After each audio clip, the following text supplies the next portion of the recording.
Pərşənbə günü Kremlin sözçüsü Dmitri Peskov bildirib ki, Ukrayna ilə danışıqların növbəti raundu ərəfəsində Rusiyanın milli maraqları birinci əhəmiyyət kəsb edir. Associated Press-in məlumatına görə Peskov bu açıqlamanı ABŞ prezidenti Donald Trumpın çərşənbə axşamı Vladimir Putinin odla oynadığını bildirməsinə dair jurnalistin sualına cavab olaraq verib. Peskov jurnalistlərə deyib. Aydındır ki, sülh yolu ilə həllə nail olmaq üçün əhəmiyyətli səylər göstərən Amerika tərəfi və şəxsən prezident Trump mümkün qədər tez həll istəyirlər və bir daha qeyd etmək istərdik ki, biz prezident Trumpa vasitəçilik səylərinə görə minnətdarıq. Eyni zamanda müzakirə olunmalı çox saylı nüanslar var ki, bunlara göz yummaq olmaz və heç bir tərəf öz milli maraqları naminə qurban verməyəcək. Amerika Birləşmiş Ştatları kimi Rusiyanın da bizim üçün birinci əhəmiyyət kəsb edən milli maraqları var. Biz Ukrayna tərəfi ilə danışıqların növbəti raunduna hazırlaşırıq və Amerikalılarla əlaqələrimizi davam etdirəcəyik.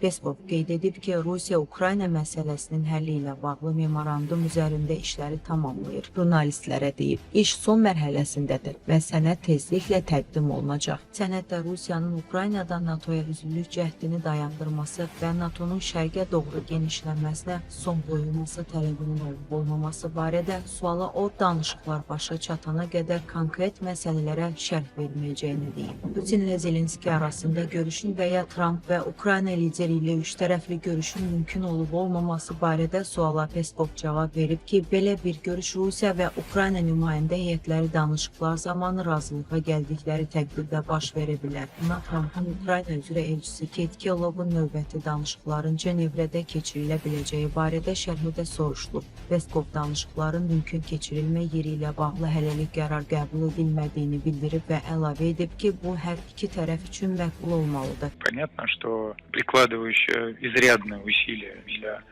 мирного урегулирования американская сторона и лично президент Трамп хотят скорейшего урегулирования. И мы признательны за посреднические усилия президента Трампа лично. Вместе с тем имеется огромное количество нюансов в рамках того, что предстоит обсудить, которыми нельзя жертвовать, и которыми ни одна из сторон не будет жертвовать, исходя из своих национальных интересов. Так же, как и у Соединенных Штатов, у России есть свои национальные интересы, которые для нас превыше всего. Мы готовимся к следующему раунду переговоров с украинской стороной. Мы будем продолжать наши контакты с американцами. В настоящий момент не принималось каких-либо решений о месте проведения следующего раунда переговоров. Очевидно, что это место, которое должно устраивать обе стороны, которые ведут прямые переговоры. Такая встреча должна быть итогом конкретных договоренностей двух делегаций. Но скоро станут известны уже проекты тех меморандумов, которые с двух сторон предоставлены. Работа на завершающей стадии. Мы не будем обсуждать содержимое документов, которые предстоит согласовать. Считаем, что это должно делаться в дискретном режиме, не публичном. Безусловно, это лишний раз подчеркивает оправданность нашего стремления ликвидировать первопричины этого кризиса и этого конфликта. Потому что именно первопричина этого кризиса представляет собой существенную угрозу нашим национальным интересам.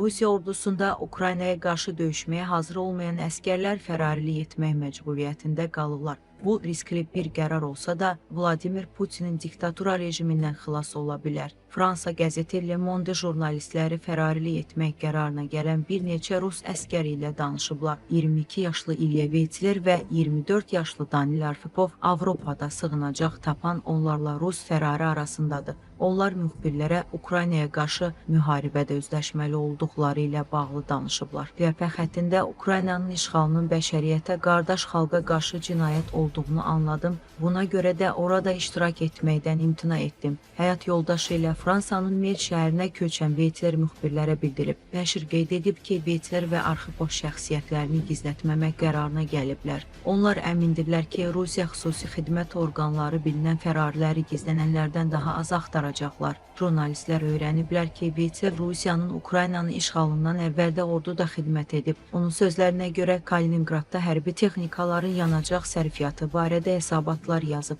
Lakin 24 fevral 2022-ci ildən sonra onu Ukraynaya göndərməyə əmri verilib. Veytsev etiraf edib ki, həyat yoldaşı Anastasiya Putinin rejiminə tənqidi yanaşdığı üçün dərhal onu getməkdən çəkindirməyə çalışıb. O, ərinə Rusiya ordusunun Buça və digər Ukrayna şəhərlərində etdiklərini xatırladıb. Nəşr əlavə edib ki, Veytsev Zaporoji vilayətinə göndərilib və orada minaatan hissəsinə düşüb. O deyib ki, bu cür döyüşə hazır deyildi və rəhbərləri mütəmadi olaraq sərxoş oldular. Əskərlər bundan öz qərarlarına təsir etmək və cəbhə xəttinə göndərilməkdən yaymaq üçün istifadə edirdilər. İmtina edənlər zirzəmilərdə saxlanılırdı, Veytsev deyib. Ferrari bildirib ki, 8 iyul 2022-ci ildə düşərgəsinin damı uçarkən ayağından xəsarət alıb. Daha sonra müalicə üçün təxliyə edilib və məzuniyyətə buraxılıb. Daha sonra ordudan çıxmağa çalışıb, lakin uğursuz olub. Anastasiya ilə çox düşündükdən sonra fərariliyin yeganə həll yolu olduğu qənaətinə gəldik. Veytsev müxbirlərə bildirib ki, 2024-cü ilin fevralında həyat yoldaşı ilə Rusiyadan Belarusa, oradan Ermənistana, oradan da Montenegroya uçublar. Orada Ferrari BMT-nin Rusiya ordusunun hərbi cinayətlərini araşdıran ekspertlərinə ifadə verib.